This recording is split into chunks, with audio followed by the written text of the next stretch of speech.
তিরুপতি বালাজি মন্দিরে একটা হাস্যকর কথা। তিরুপতি বালাজি মন্দিরটাকে বলছে যে ভারতবর্ষের কোটি কোটি মানুষ দেখতে আসে। তিরুপতি বালাজি মন্দিরের পবিত্র মন্দির নাকি বলছে। মন্দির যদি তোমাদের পবিত্র হয় তো মন্দির তোমাদের বেশ্যালয় হয়ে ভর্তি হয়ে আছে। মন্দির পবিত্র তোমাদের কে বলল?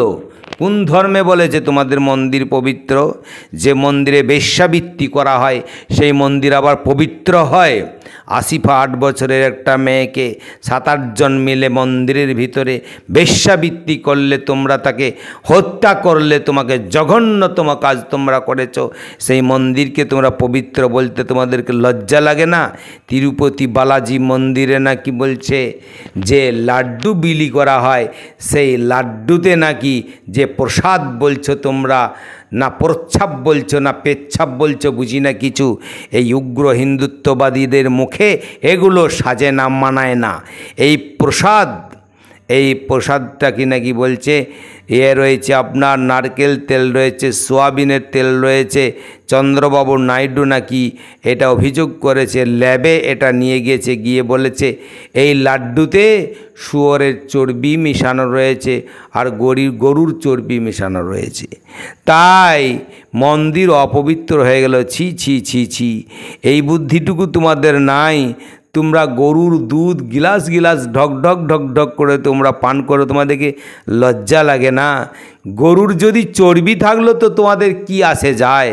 তোমাদের ওই ঠাকুরকে জিজ্ঞাসা করো, তিরুপতি বালাজি মন্দিরের যে ঠাকুর আছে তাকে একবার জিজ্ঞাসা করে দেখো যে মা, ওই গরুর দুধ দুইয়ে আমরা চাইচুই করে ধুয়ে আমরা glass glass sir KG KG দুধ আমরা খাচ্ছি, আর আমাদের সেনা বড় করছি, আমাদের ছেলেগুলোকে তরুতাজা করছি, আমাদের ছেলেগুলো হৃষ্টপুষ্ট হচ্ছে সেই গরুর দুধ খেয়ে। যা দে সেই দুধটা নিকালছি গরুর দেহের ভিতর থেকে, গরুর শরীরের ভিতর থেকে। দুধটা কোথা থেকে আসছে বাবুরা? তোমাদের একটা হাস্যকর কথা শুনে আমাকে লজ্জা লাগলো। আমাকে নিজেকে আমি বুঝতে পারছি না যে কী ধরনের কথাবার্তা তোমরা। মাথা ঠিক আছে তো? তিরুপতি বালাজি মন্দিরের লাড্ডুতে প্রসাদে যদি গরুর চর্বি থাকে, তাতে তোমাদের যদি সেই লাড্ডু অশুদ্ধ হয়ে যায় তো তোমাদেরকে লজ্জা লাগলো না গরুর দুধগুলো ঢকঢক করে খেতে?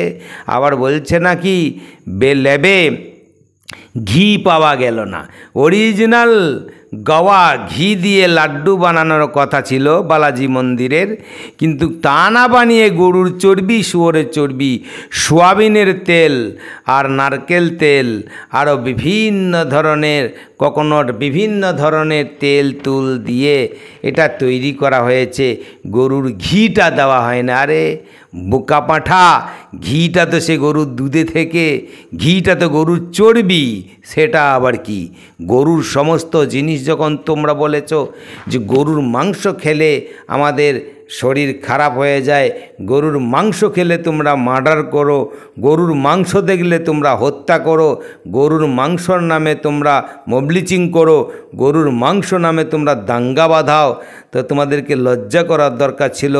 আজই থেকে তোমাদের উচিত গরুর প্রত্যেকটা অঙ্গ প্রত্যঙ্গ থেকে, গরুর প্রত্যেকটা জিনিস খাওয়া থেকে তোমাদের বিরত থাকা, নচেত তোমাদের মন্দিরের অবমাননা করা হবে, নচেত তোমাদের মায়ের অবমাননা হবে, নচেত তোমাদের দুর্গার অবমাননা হবে, কালীর অবমাননা হবে, ব্রহ্মার অবমাননা হবে, কৃষ্ণর অবমাননা হবে, রামের অবমাননা হবে। যদি তোমরা ঘি খেয়ে থাকো, যদি তোমরা দুধ খেয়ে থাকো, যদি তোমরা সর খেয়ে থাকো, যদি তোমরা পনির খেয়ে থাকো, যদি তোমরা দই খেয়ে থাকো, আর মোট কথা হচ্ছে গরুর দুধ থেকে যে কোনো জিনিস তোমরা যদি খেয়ে থাকো তাহলে তোমাদের শরীর অপবিত্র হবে তোমাদের কথা মতো। অতএব তোমরা যদি ভদ্র হিন্দু হও, তোমরা যদি জাতের হিন্দু হও, তাহলে গরুর একটাও কোনো জিনিস তোমরা খাবে না। এটা লজিক, এটা স্বাভাবিক কথা। যেমন আমরা মুসলমানরা আমরা কুকুরকে আমরা কোনোভাবেই আমরা কুকুরের কোনো জিনিস, কুকুরকে আমরা অপবিত্র বলি, কুকুরকে আমরা আশ্রয় দিই না। কুকুরের কোনো জিনিস খাওয়াটা, নেওয়াটা, দেওয়াটা সব কিছুই অবৈধ বা হারাম। অতএব কুকুরের একটা কি দেখেছেন যে মুসলমানরা ঘোড়া খায় না, আমরা ঘোড়া খাই না কিন্তু ঘোড়ার দুধ খাই। দেখুন তো ইতিহাস খুঁজে, কোথাও পাবেন না। কারণ মুসলমানদের জাত আছে, মুসলমানদের ধর্ম আছে, মুসলমানরা পবিত্র, মুসলমানরা ইসলাম ধর্মে জন্ম নিয়েছে।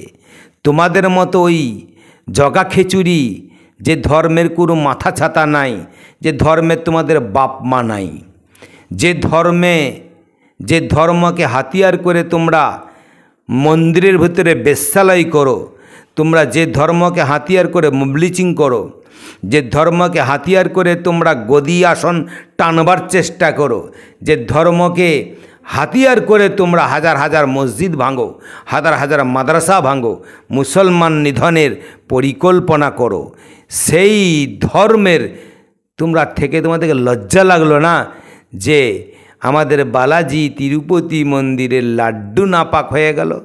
ভালো করে খাও, শুয়োরের চর্বি খেলেও তোমাদের কোনো অসুবিধা হবে না। গরুর চর্বি কেন? গরুর তোমরা দুধ খাচ্ছ, ঘি খাচ্ছ, মাখন খাচ্ছ, পনির খাচ্ছ, দই খাচ্ছ, আর চর্বিটা খেলে একেবারে গা গদগদ হদ হদ হয়ে যাচ্ছে না? গরুর চর্বিটা খেলে গা গদগদ হদ হদ। তোমাদের হিন্দু নেবে? তোমাদের হিন্দুর ভিডিও আমার কাছে আছে, তোমাদের জাতের হিন্দু, বুঝতে পারলে? তো সে বলছে, তাকে জিজ্ঞাসা করছি যে গরুর গোশত, বলছে গরুর গোশের মতো মজা আর কিছু নাই, কত খেলে তোমাদের জাতের হিন্দু। সে বলছে তোমাদের ভাই হয় আবার সেই হিন্দু, সে বলছে পেয়ালা পেয়ালা গোশ, থালা থালা গোশ খেলাম, বেরিয়ে এলো, আমি নিজে দেখলাম। বলি লাগছে কেমন? বলছে খুব খেতে ভালো লাগছে। তোমাদের মুখে ওটা মানায় না। গরুর চামড়ার জুতো পরো, চামড়ার ব্যাগ কত ভালো লাগে, চামড়ার বেল্ট কত ভালো লাগে, আর গরুর গোস্তটা খালি বাদ, বাকি তার গোবর থেকে, মুখ থেকে গরুর গোবর, মানে গোবর খেকো জাত, মুখ খেকো জাত, আর তারা আবার বলে গরুর মাংসটা খাবো না। বাকি কি রাখলে তোমরা? গরুর মাংস তোমরা খেয়েছো বলেই আজ গরুর মাংসের দাম 300 টাকা হলো।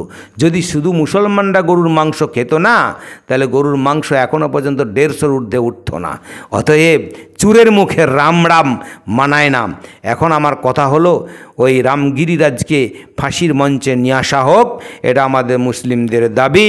যদি এর সঠিক বিচার আমরা না পাই, তাহলে পশ্চিমবাংলার ভিতরেও আমরা ক্ষুদ্রতম আন্দোলন থেকে নিয়ে, ছোট আন্দোলন থেকে নিয়ে বৃহত্তম আন্দোলন গড়ে তুলব। প্রয়োজনে পার্লামেন্ট, মোদির পার্লামেন্ট পর্যন্ত আমরা ঘেরাও করব, ডেপুটেশন নিয়ে আসবো। মোদির পার্লামেন্টকে এমনভাবে ঘেরাও করব যে